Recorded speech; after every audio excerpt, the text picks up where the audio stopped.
Hi guys, thanks for clicking on this video. Today we are looking at Tesla, ticker symbol TSLA. We're going to see the fundamentals of the stock, see if it's still a buy in 2021, even with this massive price increase over the last few days. So as you can see right now, Tesla has hit over $1,000 a share, $1,036 a share. It's its all-time high. If we just expand the chart out a little bit more to the 5-year, just so you can see what this stock's been doing. And you can see here the previous high was pre-split around about what, $800, $900 a share, and is now at $1,037. I previously did a video on this. It was around about February, and I said Tesla was a little bit too rich for my blood, a little expensive, and I was proven correctly up until the last few days where it broke over my price target. So that's the thing about Tesla, it keeps on proving people wrong, which is why this stock is so interesting. Before we get into it, please give a like on the video. It really helps me out, gets this video out to as much people as possible, and I'll keep doing as many stock analysis as I can. So let's have a look at the steps to look at the fundamentals, then look at my valuations, and maybe some technical analysis towards the end of the video. So, well, there you go. Let's just go through it. I've already got it here. It's a $1 trillion market cap, one of the only $5 trillion market cap companies in America: Google, Amazon, Microsoft, Apple, and I believe Facebook's just, Tesla, of course, the other fifth one. So let's have a look at the P ratio. P ratio of Tesla is massive, as you would expect. 333. Is it less than the market? Market's around 30. No, it's not. Revenue, is it increasing? Yes, just about doubled, 21 billion to 42 billion, so that is a pass. Profit, yes, Tesla is now a profitable company, minus 1 billion to 2.15, so that is a pass again. Shares outstanding decreasing? No, they're not. They've actually issued more shares, 830 to 933.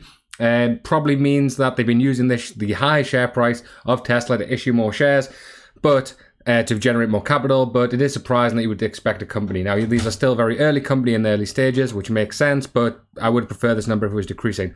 Then we want to see, is the free cash flow increasing? Yes, it is. Minus 220 million to 2.6 billion in the green. Excellent. So that is 3 passes out of the 5 steps.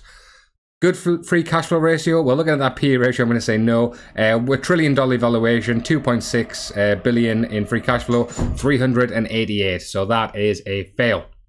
Now let's have a look at my valuations, and we've got discounted free cash flow, pretty bullish on the free cash flow, and we're going to have a calculated stock price here, and then we're going to use Buffett-Graham intrinsic value to see what the other price is. So let's quickly look at discounted free cash flow. As I expected, $223 a share, which is massively overvalued according to discounted free cash flow. These are pretty bullish values even then, but it's still not liked by discounted free cash flow. Next thing is the Buffett-Graham intrinsic value, share price with earnings per share and expected growth. And let's see what that gives. Expected growth the next 5 years is massive. It's 73%. So what does this do? Once again, overvalued according to Buffett-Graham. That's $474 a share for the fair price and the Graham price of 356. Now, don't be too disheartened on that, because if we change this number, when I was looking at Yahoo Finance, the expected growth for the rest of the year was 160%. And if we do this, you can see it's just slightly overvalued at the minute with a fair value of $1,008, which actually, when I was doing the information on this video, it was around about that price. So it was actually classed as fairly valued, and a Graham price of $730. So this stock is overvalued according to both models, but it was overvalued at many different points. If I just quickly show you Tesla here, it was overvalued here, it was overvalued here, it was overvalued here, and it was probably overvalued around about here. And even since then, it's gone 10x. So it's very hard to look at this stock with discounted free cash flow and Buffett-Graham intrinsic value, just because of the mammoth price increase this has had. But if we look about here, the free cash flow and the expected growth rate was probably a bit lower here, which would have been a good time to buy because analysts are pretty bullish on this stock. If we look at some other things just quickly, let's have a look at tip ranks.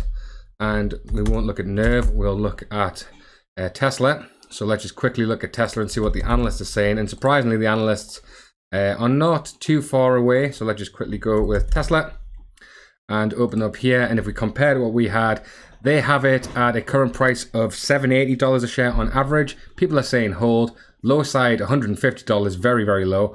I'd be surprised if they went like that though. And a high side of $1,200 a share. So pretty damn high. Realistically, I mean, Tesla could go to $2,000 a share, depending on what happens. But then that would make, oh, there's some adverts. But then that would be a $2 trillion company, one of the largest in the world. So this share price, for what it's currently doing, I mean, do I say don't buy it off that? I mean, yes, probably. But then again, I've said don't buy it from here and even down here. So what do I know about Tesla? Tesla is proving a lot of people wrong when it comes to investing. Let's just have a quick look at some indicators.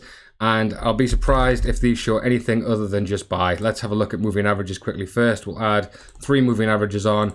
We'll do a 50-day, a 100-day, and a 200-day. I wish I could set these up a little bit quicker, but unfortunately with my free version of TradingView, it only lets me have 3 indicators at a time. So let's just get these added on, 100, and we'll make this a yellow. And just to save a bit of time, oh, it's already changed the color. We'll change this last one to red, and we'll make this a 200-day, and then put the chart back on. So you can see here, what was the last price movement that showed it was a good time to buy? Well, you can see here, this was when the price crossed above all three of the moving averages, dipped a bit there, bit of resistance, bit of support there, and is then absolutely flowing up. So this would have been an excellent time to buy here. Even if you bought there and then held as this moving average was displayed, you would have made money from 720 to 1000. So moving average has been pretty good, but the price is massively above the moving averages here. The only time we've had a similar one was back in November 20 when it went from 420 to 800. So this could go considerably higher in the short term, but it is hard for Tesla to go massively higher because it's a $1 trillion company. And would I prefer this company or Apple or Microsoft or Amazon? I would probably prefer the other 4 big companies. So I'm not saying Tesla can't get a $2,000 a share, but it is going to be progressively harder for it just because we're in the realms of those companies, and I think those companies are better value. Then if we just look at the MACD, once again, oh, I've messed that up. I've clicked on the financials. I want to click on the indicators, MACD. We've got the MACD here, and you can see massive bullish movement way above the 0 on the histogram. Last time I did this was once again in November, which would have been a buy. You would have bought all the way, and you would have actually sold at that peak there, which would have been an excellent sell time, and you would have missed it, bought, made money, sold, made money. When's the next time? So MACD's been looking promising. If this one is anything to go off, then there is still money to be made here, but this is just such a bullish price movement up, it's hard to look at. And then finally, RSI. Let's see what the RSI is showing us. I imagine we're going to be in massive overbought ranges. Yes, we are. Let's see when Tesla was in a similar overbought range. It has been in there back in December 19 when it went from $85 a share and almost quadrupled, well, doubled and then some to $200 a share. Then again here, the share price went from 180 to 360. So it has been over the overbought range and kept there for a while, but this is actually almost, if we just go even full screen here, you can see that this is just about the highest it has actually ever been. And if we just go to the all-time, yeah, you can see even in 2013, we're in pretty high points here. So we haven't had this in the last year. And if we go to the last 5 years, sorry, let me just click in year and then zoom out because we've got the same scaling. We're almost at the point in 20. And if we zoom out, you can see that we haven't been in that time since 2013. So this is it in February 20. And let's just have a look what the price did in February 20. February 20 was here. Yeah, so this was when the stock went on that crazy run from, what, 75 and doubled. And we were in a similar movement here. So very interesting. Difficult stock to look at the technicals, but on the whole, Tesla has just consistently gone up. And finally, let's just have a quick look at a parallel channel, because I do like looking at them. They do show pretty good. So you can see the sort of long-term channel of the stock. So you can see this line of support has been pretty consistent. And if we go to the all-time highs, it's still got some time to grow on this channel, but this has been more of an exception. If we just bring this down, you can see this was generally where the stock's been going, and it has broke through that. So the only other time it's broke that in recent times is here. So it could be going up a little bit more as well. Very interesting stock as always. Right guys, thanks for watching. Please give a like on the video, and I'll catch you guys next time.